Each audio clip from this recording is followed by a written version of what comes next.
علامہ ابن اسیر جزری رحمۃ اللہ علیہ نقل کرتے ہیں کہ جب حضرت سعد بن ابی وقاص رضی اللہ عنہ ایرانی آتش پرستوں سے جہاد کرنے کے لیے قادسیہ پہنچے تو انہوں نے اپنے لشکر کے ایک افسر عاصم ابن عمرو رضی اللہ عنہ کو کسی کام سے میان کے مقام پر بھیجا۔ یہ دشمن کے ملک میں ایک چھوٹی سی جگہ تھی۔ حضرت عاصم رضی اللہ عنہ یہاں پہنچے تو رسد کا سارا ذخیرہ ختم ہو گیا اور ساتھیوں کے پاس کھانے کو کچھ نہ رہا۔ انہوں نے آس پاس تلاش شروع کی کہ شاید کوئی گائیں کوئی بکری مل جائے، مگر کافی جستجو کے باوجود کوئی جانور ہاتھ نہ آیا۔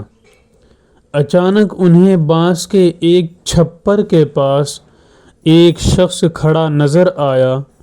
انہوں نے اس سے جا کر پوچھا، یہاں آس پاس کوئی گائے بکری مل جائے گی؟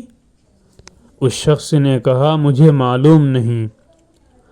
حضرت عاصم رضی اللہ عنہ ابھی واپس نہیں لوٹے تھے کہ چھپر کے اندر سے ایک آواز سنائی دی، یہ خدا کا دشمن جھوٹ بولتا ہے، ہم یہاں موجود ہیں۔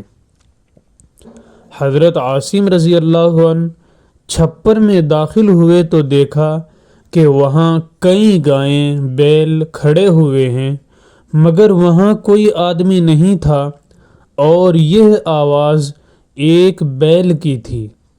حضرت عاصم رضی اللہ عنہ وہاں سے گائیں بیل لے کر آئے اور انہیں لشکر میں تقسیم کیا۔ یہ واقعہ کسی نے حجاج بن یوسف کو سنایا تو اسے یقین نہ آیا۔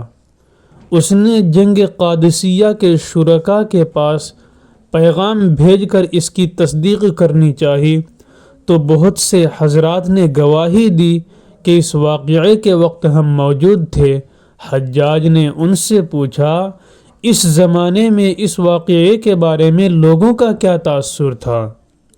انہوں نے کہا، اس واقعے کو اس بات کی دلیل سمجھا جاتا تھا کہ اللہ ہم سے راضی ہے اور وہ ہمیں دشمنوں پر فتح عطا فرمائے گا۔ یہ بات اسی وقت ہو سکتی ہے جب لوگوں کی اکثریت متقی و پرہیزگار ہو۔ حجاج نے کہا، دلوں کا حال تو اللہ ہی جانتا ہے۔ انہوں نے کہا، لیکن اتنا ہم بھی جانتے ہیں کہ دنیا سے اس قدر بے نیاز قوم ہم نے ان کے بعد نہیں دیکھی۔